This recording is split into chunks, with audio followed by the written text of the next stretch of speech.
Hello friends, आप सभी का फिर से स्वागत है मेरे चैनल अकाउंटिंग बैग में। आज के इस वीडियो में हम असेट्स और लायबिलिटीज के बारे में जानेंगे। तो आइए स्टार्ट करते हैं। अकाउंटिंग में बैलेंस शीट बहुत ही इम्पोर्टेंट होती है। पूरा बिजनेस बैलेंस शीट की मदद से देखा जा सकता है। बैलेंस शीट में दो कैटेगरीज होती है, असेट्स और लायबिलिटीज। असेट्स एंड लायबिलिटीज दोनों ही अकाउंटिंग के लिए बहुत ही इम्पोर्टेंट रोल निभाते हैं। असेट्स क्या है? असेट्स मतलब संपत्ति, और असेट्स मीन्स वे रिसोर्सेस जो किसी भी बिजनेस में प्रॉफिट जनरेट करने में मदद करते हैं। असेट्स हमें और हमारे बिजनेस को फ्यूचर में बेनिफिट्स देती है। Example cash, investment, land, building etcetera. इस तरह असेट्स बिजनेस के इम्पोर्टेंट रिसोर्सेस है जो बिजनेस में प्रॉफिट लाते हैं। वो फ्यूचर में कैश या बेनिफिट बिजनेस को देते हैं। असेट्स के भी 5 टाइप है, fixed assets, current assets, tangible assets, intangible assets और wasting assets. Fixed assets, fixed assets means वे असेट्स जो बिजनेस या ऑर्गेनाइजेशन को लॉन्ग टर्म प्रॉफिट प्रोवाइड करते हैं। इसे लॉन्ग टर्म असेट्स या नॉन करंट असेट्स भी कहा जाता है। फिक्स्ड असेट्स मतलब वे असेट्स जिसे कोई भी कंपनी बहुत ज्यादा दिनों तक अपने पास रखती है, फिर भी उसकी वैल्यू कम नहीं होती है बल्कि बढ़ती जाती है, वे फिक्स्ड असेट्स कहलाती है। और फिक्स्ड असेट्स कभी भी रीसेल के पर्पज से नहीं होती है, वह बिजनेस की होती है। एक एग्जाम्पल है land, building, machinery etcetera. Land की वैल्यू हमेशा बढ़ती रहती है, और यदि बिजनेस लॉन्ग टर्म तक लैंड अपने पास रखता है तो वह लैंड आपको लॉन्ग टर्म प्रॉफिट भी प्रदान करेगा। करंट असेट्स, करंट असेट्स मतलब वे संपत्ति जो बिजनेस या ऑर्गेनाइजेशन में रीसेल के लिए रखी जाती है और एक फाइनेंशियल ईयर में कैश या इसमें मनी में कन्वर्ट हो सकती है।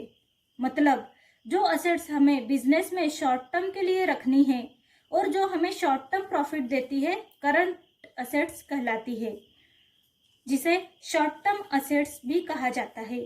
Example debtors, stock, prepaid expenses etcetera.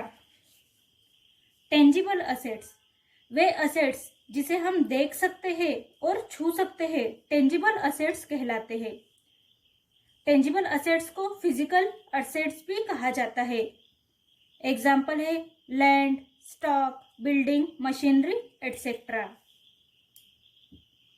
Intangible assets, वे असेट्स जिन्हें कोई देख नहीं सकता हो और जिन्हें कोई छू नहीं सकता हो, पर उसकी कुछ वैल्यू होती है, इनटेंजिबल असेट्स कहलाती है।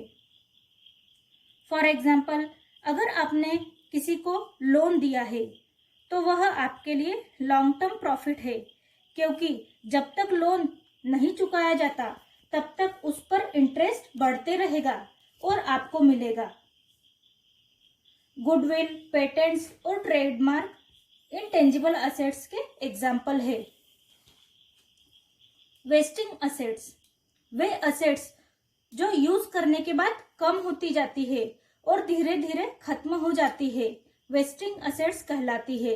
एग्जाम्पल है खाने पीने का सामान, तेल के कुएं एटसेट्रा। आइए अब लायबिलिटीज की तरफ चलते हैं। सबसे पहले जानते हैं कि लायबिलिटीज क्या है। लायबिलिटीज मतलब दायित्व, ऋण या लोन या कर्ज है। जो पैसा बिजनेस या ऑर्गेनाइजेशन को किसी दूसरे बिजनेस या पार्टी को देना होता है, लायबिलिटी कहलाता है। लायबिलिटी मतलब अपना पैसा किसी दूसरी पार्टी या ऑर्गेनाइजेशन को देना। लायबिलिटी भी 2 टाइप की होती है, लॉन्ग टर्म लायबिलिटी जिसे नॉन करंट कहा जाता है, और current liability. Non current liability, non current liability मतलब ऐसा लोन जो हमें एक फाइनेंशियल ईयर या उसके बहुत दिनों बाद चुकाना होता है, लॉन्ग टर्म लाइबिलिटी होता है। फॉर एग्जाम्पल, हमने बिजनेस स्टार्ट करने के लिए लोन लिया है जो लॉन्ग पीरियड के लिए होता है, मतलब उस लोन को चुकाने के लिए हमारे पास लंबा समय है, नॉन करंट लाइबिलिटी कहलाता है। इसका एग्जाम्पल है लॉन्ग टर्म लोन। दूसरा है करंट लाइबिलिटी। करंट लाइबिलिटी मतलब ऐसा लोन या ऋण जिसे एक फाइनेंशियल ईयर के अंदर या उससे कम अवधि में चुकाना पड़ता है, करंट लाइबिलिटी कहलाता है। इसे शॉर्ट टर्म लाइबिलिटी भी कहा जाता है। फॉर एग्जाम्पल, किसी भी बिजनेस में एम्प्लॉयज को जो सैलरी देना होती है वह करंट लाइबिलिटी है, क्योंकि वह हर महीने देना पड़ती है। और इसका एक और एग्जाम्पल इलेक्ट्रिसिटी बिल्स या जो मंथली एक्सपेंसेस है या जो शॉर्ट टर्म एक्सपेंसेस वह है। तो दोस्तों, आज के इस वीडियो में हमने असेट्स और लाइबिलिटीज के बारे में जाना। मिलते हैं अगले वीडियो में। अगर आपको मेरा यह वीडियो पसंद आया है तो प्लीज़ इसे लाइक, शेयर व सब्सक्राइब करना ना भूलें। अगर आप मुझसे कुछ कहना चाहते हैं या आपको कोई क्वेश्चन है तो कमेंट में लिखना ना भूलें। Thank you.